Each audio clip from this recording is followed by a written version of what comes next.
Quisiera señalar un par de medidas en la última semana que son muy importantes. Aquí tengo un poquito de problemas con la... Bueno, un poquito ahí se ve un poco mejor. Ahí. Bueno, está, sí.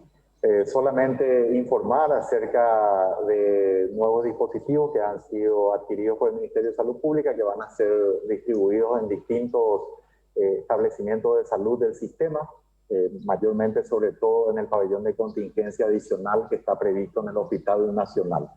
Ahí también tenemos otros 150 respiradores y dispositivos de alto flujo. Queremos también enfatizar la importancia de esta nueva herramienta que nos ha proveído el Parlamento Nacional, que tiene que ver con la nueva ley de mascarillas, que creemos que es un avance en cuanto a al perfeccionamiento de esta ley y que nos va a permitir precisamente poder seguir cuidándonos entre todos con una de las herramientas más importantes en esa lucha. También el día de ayer se ha dado una media sanción en el Senado, un proyecto que hemos acompañado, una iniciativa del Parlamento Nacional, acompañado por varios senadores y diputados. Estamos seguros que va a tener también curso favorable a nivel de diputados.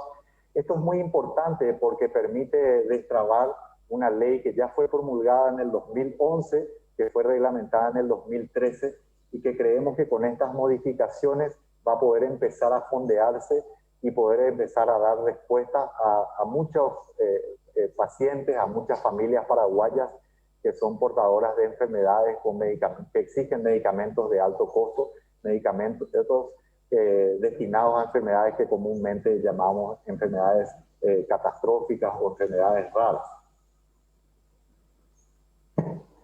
La situación epidemiológica propiamente, queremos mostrarles algunos elementos importantes que dan paso después a algunas recomendaciones que vamos a elevar al Poder Ejecutivo para este periodo de tiempo en las últimas semanas del año. En primer lugar, mostrarles a nivel mundial, cada una de estas columnas representa una semana epidemiológica.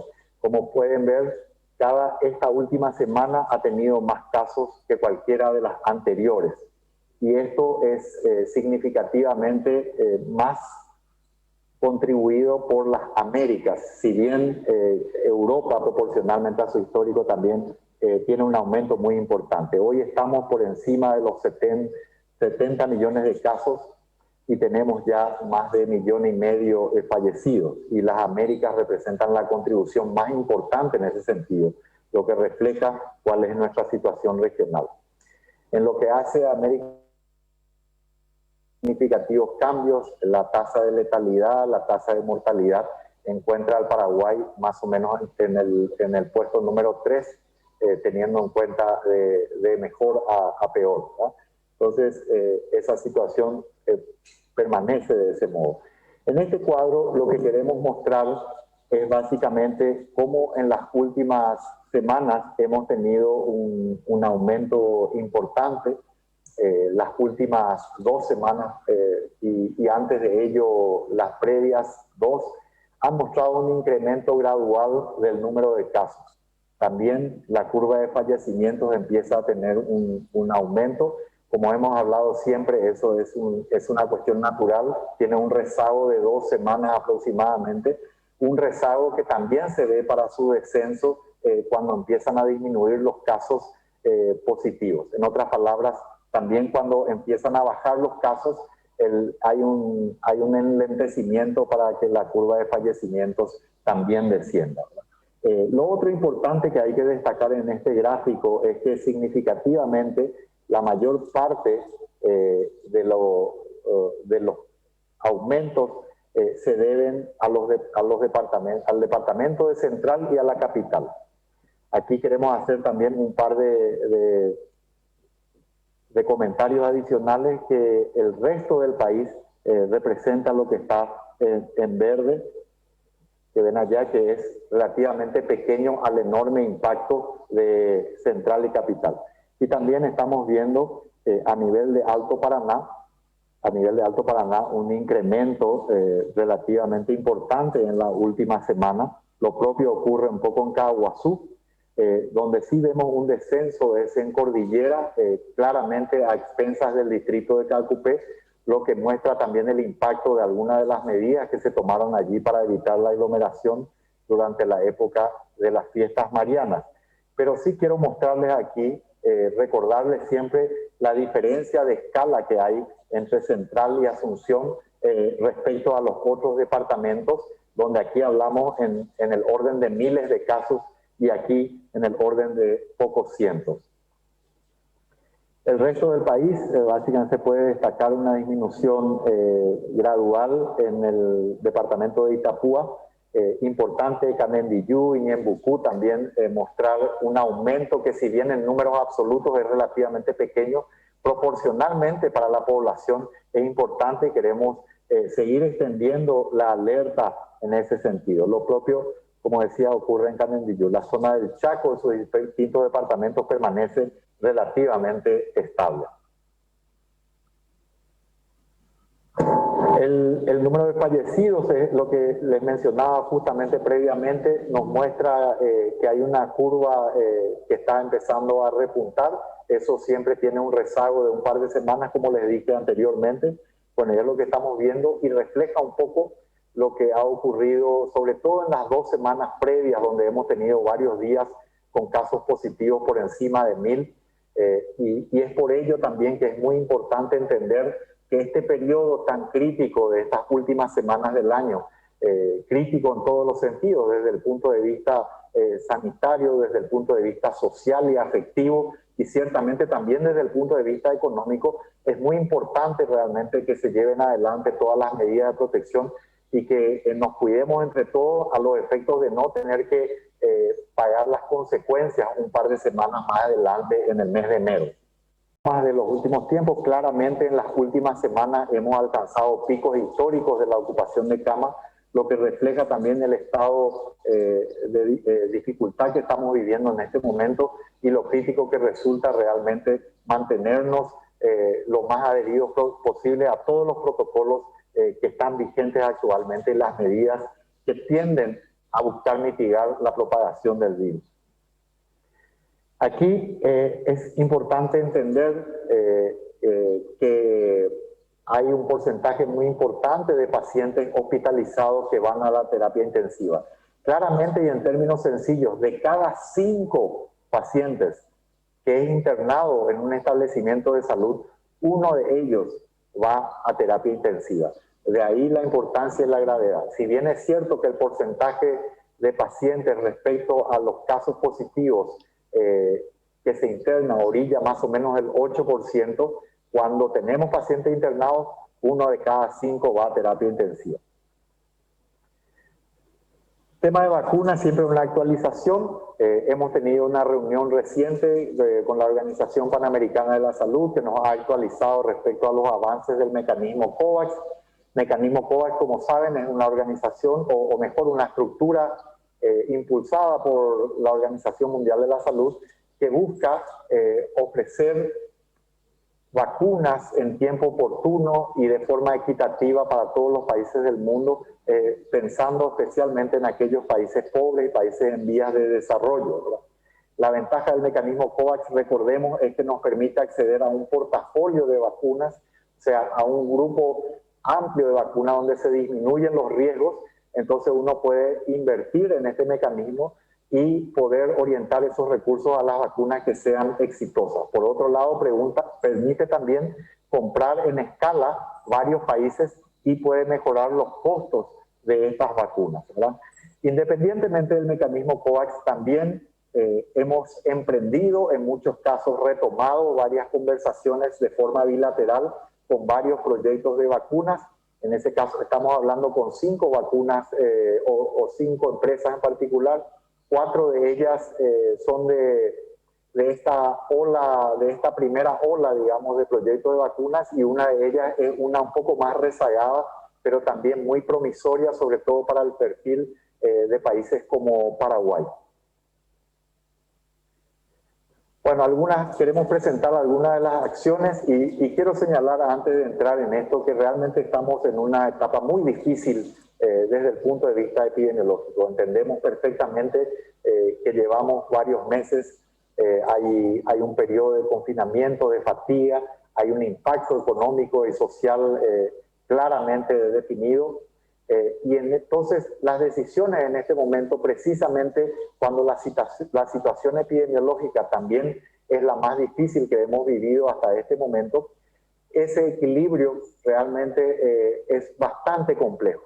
Entonces la intención del gobierno nacional con distintas miradas es poder de alguna manera contribuir a mitigar el progreso de la epidemia y de los casos con el menor impacto posible sobre este esfuerzo de reanudación de la actividad económica y de reactivación que necesitamos todos, y como siempre mencionamos, no existe una dicotomía real, esta es artificial en todo caso, entre la economía y la salud, puesto que la economía finalmente impacta sobre la salud y ciertamente la salud sobre la economía, sin ninguna duda. Entonces, en ese sentido presentamos algunas cuestiones. Queremos explicar también que hay un principio fundamental.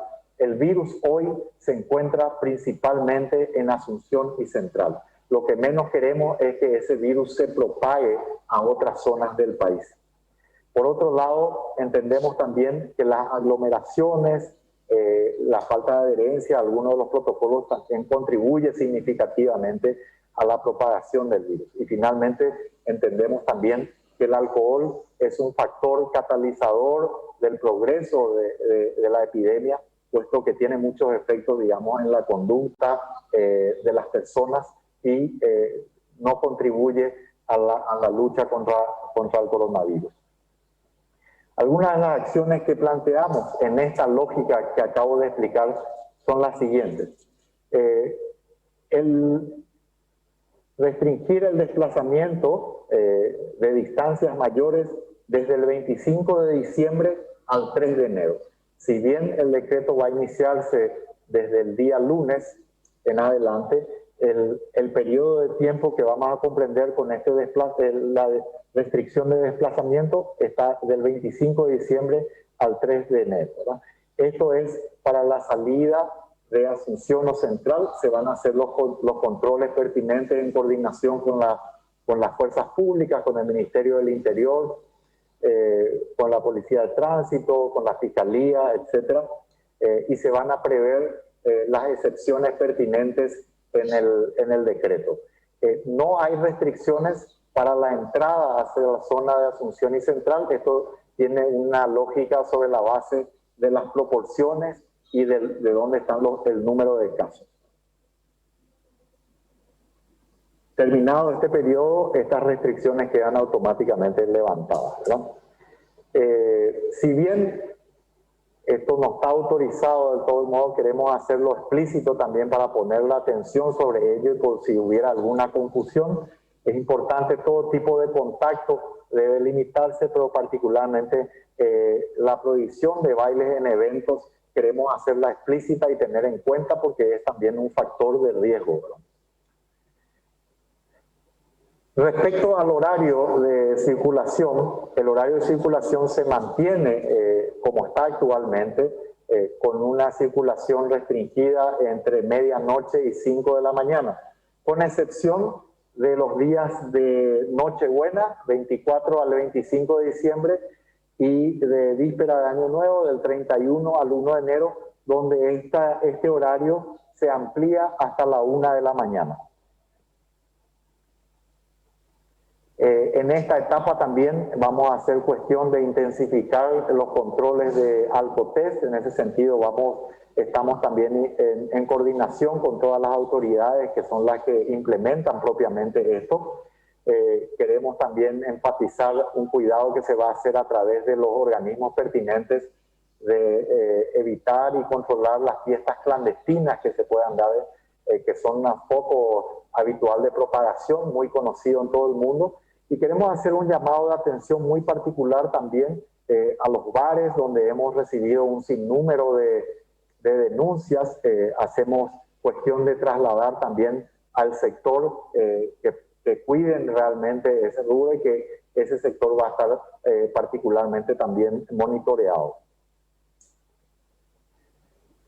En este periodo de tiempo también vamos a tener que evitar el contacto físico, entonces vuelven a restringirse los deportes colectivos de contacto. Aquí entra fútbol, entra básquetbol, entre otras cosas, por el periodo de tiempo que está definido hasta la culminación del decreto.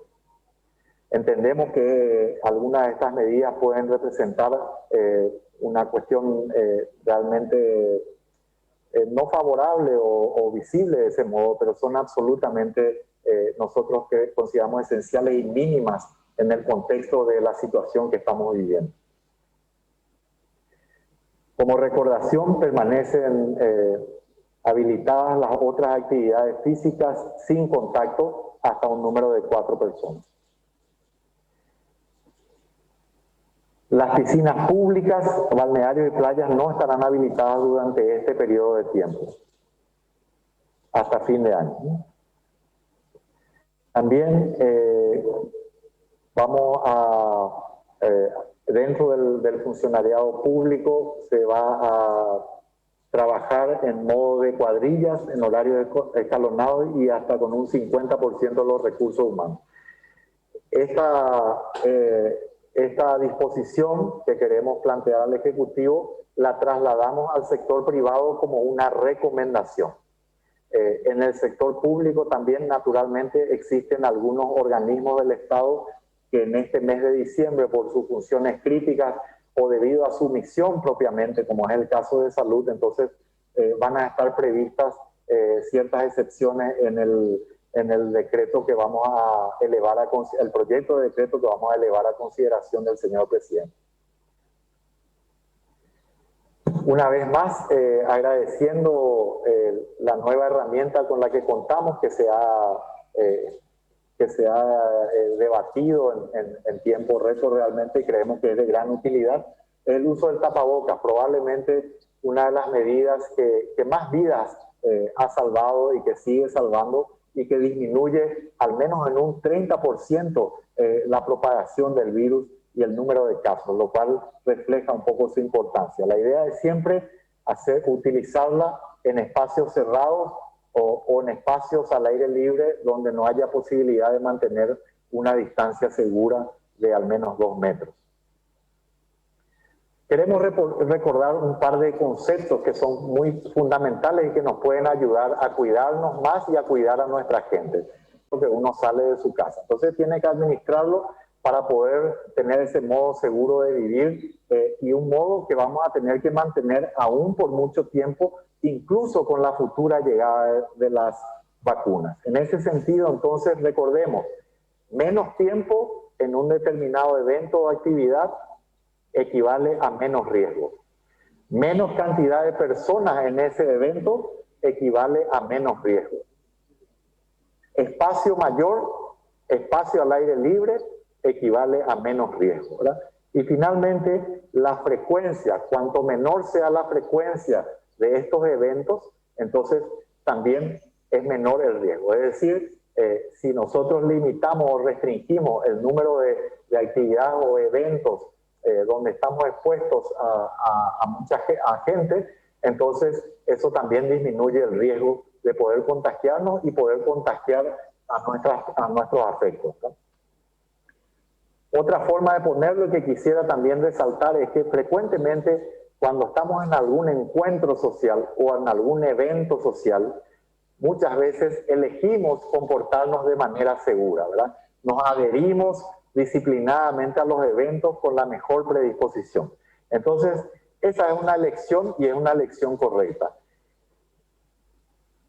Lamentablemente, a veces en el medio de este evento, producto de la familiaridad con la cual, de las personas con las cuales compartimos o simplemente de la relajación que se produce casi naturalmente, empezamos a notar nosotros mismos que estamos adoptando alguna conducta de riesgo o se están de alguna manera relajando algunas de nuestras medidas que pueden eventualmente ponernos en riesgo. Entonces, lo que hay que hacer en ese momento es corregir, ¿verdad? Entonces, a nuestro grupo, a nuestros amigos, a nuestra familia. Entonces, corrijamos. Entonces, la secuencia es elegir correctamente, cuidarnos y adoptar los protocolos pertinentes. Cuando notamos que estamos cometiendo algún error, rápidamente corregir y volver a eso. Esa es una forma sencilla de continuamente hacer un monitoreo para no contagiar a nuestros afectos, como decía, para no enfermarnos nosotros mismos, ¿verdad? Es muy importante esta época tan importante desde el punto de vista afectiva también, una época también habitualmente de recogimiento, de familiaridad. Debemos cuidarnos. Es importante que nos falte nadie a la mesa porque esté hospitalizado. Es importante que ninguno de nosotros falte porque somos positivos y no podemos sentarnos con alguno de nuestros familiares. Estos días son críticos porque si queremos ir a visitar a nuestro padre, a nuestra madre que tenga más de 60 años o algún familiar, realmente sería muy triste que por estar positivo no lo podamos hacer. Entonces es un momento propicio en el que tenemos que cuidar. Y todas estas medidas están orientadas a un objetivo, no es una cuestión de evitar, no es el saque, no es el infundir el miedo, sino que tienen el objetivo de cuidarnos nosotros mismos, de cuidar a nuestra gente y sobre todo, en este caso puntual, de poder pasar una Navidad sin sobresaltos, ¿verdad? Entonces, agradecemos desde ya toda la predisposición de la gente.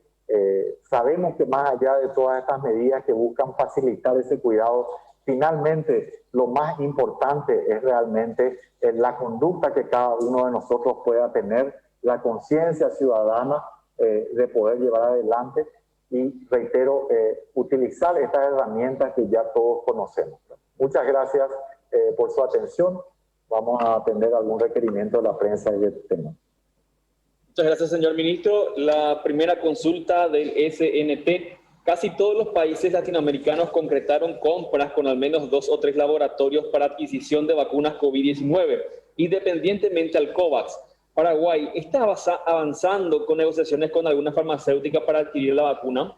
Sí, así es. Mencionaba yo que estamos conversando con al menos 5, 4 de ellas son de esta primera ola y una un poquito más retrasada, pero muy promisoria.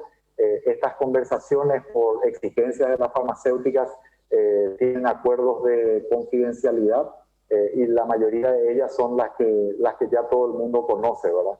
Entonces, estamos en ese proceso, apuntando sobre todo a la premisa de que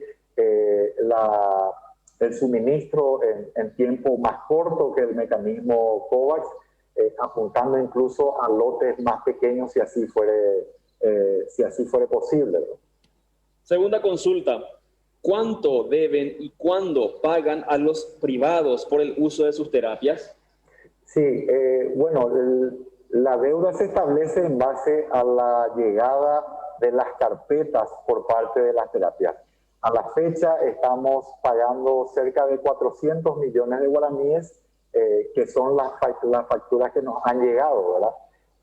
Estamos recibiendo otras y lo estamos haciendo de manera normal. Lo que el ministerio tiene que hacer, eso hay que entender también, es asegurarse de que estas carpetas llegan en tiempo y forma, porque debemos hacer un escrutinio muy exigente de lo que hace al uso de los medicamentos, etc. Así que eso está corriendo sin ningún problema y está publicado en el portal del Ministerio de Salud Pública si alguien quiere los detalles. Radio 1000. ¿Considera que cerrar el 2020 con 24% de ejecución del presupuesto de emergencia por COVID-19 fue una mala administración? ¿Quién es responsable de tan baja ejecución? Sí, bueno, en primer lugar hay que tener en cuenta, si bien es cierto que hay muchas cosas que nos hubiera gustado poder hacer siempre un poco mejor, aquí hay que tener en cuenta una cuestión muy clara. No se puede analizar, digamos, esto desde el punto de vista de la columna de pagos. Recuerdo una vez más a la gente, en el ámbito administrativo y sobre todo en salud, nosotros pasamos por un proceso que va desde el llamado, digamos, ¿verdad? Del llamado, la apertura, la evaluación, la adjudicación.